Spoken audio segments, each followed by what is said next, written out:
歡迎嚟到連結呢個頻道，我係張師奶。師奶閱閱讀充實心靈。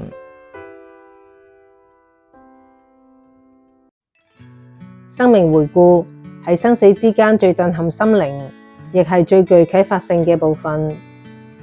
朵洛莉絲指出，呢次經歷絕對唔係走馬看花嘅快速手畫，而係將靈魂啱啱過完嘅一生毫無保留咁重新經歷一次。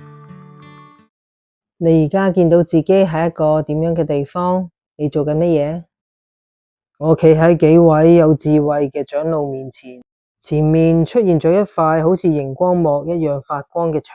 我一生入面嘅每一刻，由細個搶人哋玩具，到大個對父母口不擇言，甚至連我以為冇人知嘅一個自私念頭，而家全部喺我面前重播緊。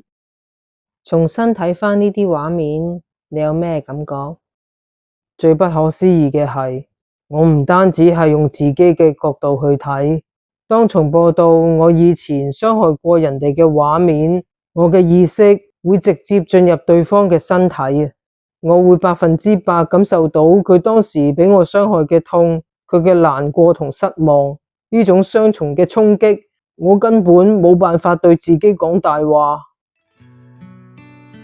朵洛莉絲喺書入面強調，生命回顧係一個絕對誠實嘅過程。當你做過好事，哪怕只係一個小小嘅幫忙，或者只係一個輕輕嘅微笑，你都會即時感受到對方收到呢啲溫暖時嘅喜悅。呢種雙向嘅體驗，每一個靈魂都無法逃避。好多個案形容，生命回顧就好似一面鏡，將靈魂最真實嘅每一面毫無保留咁反映出嚟。